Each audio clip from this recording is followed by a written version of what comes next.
નમસ્કાર, spark today ન્યૂઝમાં આપનું સ્વાગત છે। કાલે વડોદરા શહેરમાં વડાપ્રધાન નરેન્દ્ર મોદી મુલાકાતે છે, તેને લઈને તમે જોઈ શકો છો જે આજે પોલીસ કમિશનર તે પણ નિરીક્ષણ માટે પહોંચ્યા છે એરપોર્ટ ખાતે, જૂના એરપોર્ટ ખાતે, અને તમે જોઈ શકો છો તમામ પ્રકારની જે વ્યવસ્થા છે, બંદોબસ્ત છે તે કરવામાં આવ્યો છે।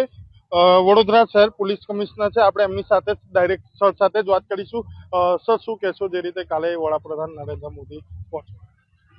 આવતીકાલના કાર્યક્રમ અનુસંધાને વડોદરા શહેર પોલીસ અન્ય સ્ટેકહોલ્ડર ડિપાર્ટમેન્ટો, ખાસ કરીને વડોદરા મહાનગરપાલિકા, રેવન્યુ વિભાગ સાથે સંકલન કરીને તમામ તૈયારીઓ કરી ચૂક્યા છે। સુરક્ષાના ભાગરૂપે અને રોડ શો ફેસિલિટેટ કરવાના ઈરાદેથી એરપોર્ટ સર્કલથી માંડીને ગોલ્ડન ચોકડી સુધી આવતીકાલે વાહન મૂવમેન્ટ અંગે જાહેરનામા અમલમાં રહેશે। જે વૈકલ્પિક વ્યવસ્થાઓ કરીને જાહેરનામા બહાર પાડી છે, તો મારા અનુરોધ છે શહેરજનો આવતીકાલે બપોરે આ રોડ ઉપર નીકળે નહીં, અને નીકળવાની જરૂર પડે તો વૈકલ્પિક માર્ગથી નીકળે। અને આ જાહેરનામામાં આપણે સ્પષ્ટ જાહેરાત કરી છે કે એમરજન્સી સેવાઓ, ખાસ કરીને fire services, police services, ambulance services અને અન્ય હેલ્થ એમરજન્સી હોય એવા વાહનોને આપણા એક્ઝેમ્પશન આપી છે। અને સાથે સાથે બપોરે જે કમર્શિયલ ફ્લાઇટ માટે આવનારા પેસેન્જરો એમના ટિકિટ ફ્લેશ કરે તો એમને પણ આપણે એરપોર્ટ સુધી પહોંચવા માટે અને આગમન કરનાર પેસેન્જરોને એમના લક્ષ્ય સુધી જવા માટે આપણે ફેસિલિટેટ કરીશું, અને એમને નિરાતંકિત રીતે એમના ઘર સુધી પહોંચી શકે તે રીતે આપણે મદદ પણ કરીશું।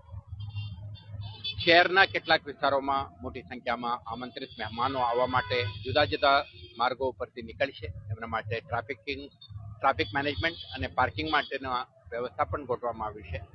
દરેકને અનુરોધ છે કે આવા માર્ગો ઉપર આવતીકાલે આડેધડ પાર્કિંગ ના કરે, રોડ ઓપન રાખે, જેથી કરીને મહેમાનોના મૂવમેન્ટ નિરાતંકિત રીતે થઈ શકે। અને સાથે સાથે જ્યારે કાર્યક્રમ પૂર્ણ પણ થશે ત્યારે પણ શિસ્તબદ્ધ રીતે નીકળવાનો પ્રયાસ કરે તો કોઈ ટ્રાફિક જામની સમસ્યા કે પરિસ્થિતિ ઉદ્ભવ ના થાય, આ માટે સ્થાનિક લોકોના સહકારથી અનુકૂળ રહેશે। તો મારા શહેર પોલીસ તરફથી આવતીકાલના કાર્યક્રમ અનુસંધાને તમામ સુરક્ષા વ્યવસ્થાઓ આપણે ગોઠવી છે। શહેરજનો આ પ્રકારની સાથ અને સહકાર આપશે એવો આપણે વિશ્વાસ પણ છે। તો કોઈ પણ વિસ્તારમાં કાર્યક્રમ અનુસંધાને કરવામાં આવેલ વ્યવસ્થા દરમિયાન સ્થાનિક નાગરિકો પોલીસ અધિકારીઓના સાથ અને સહકાર મેળવી શકે છે, અને એમના માર્ગદર્શન મુજબ તમે કામ કરો તો આખા કાર્યક્રમ એક શાંતિપૂર્ણ માહોલમાં વ્યવસ્થિત રીતે સંપન્ન કરવામાં આપણે સફળતા મળશે। આભાર। હા હતા પોલીસ કમિશનર, અને પોલીસ કમિશનરનું કહેવું છે કે જે સુરક્ષા વ્યવસ્થા તમામને લઈને જે વડોદરા શહેરમાં કાલે નરેન્દ્ર મોદીજી છે તેને લઈને તમામ જે સુવિધા છે તે કરવામાં આવી છે। અત્યારે જે ખાસ કરીને જે ઇમરજન્સી સર્વિસો છે તે ચાલુ રહેશે, અને તેને લઈને વડોદરા શહેર પોલીસ કમિશનર એરપોર્ટ ખાતે પહોંચ્યા હતા, અને પોલીસ કમિશનર સાહેબે નિરીક્ષણ કર્યું છે, અને તેને લઈને જ ખાસ કરીને કાલે તમામ જે ઇમરજન્સી સેવાઓ છે તે ચાલુ રહેશે,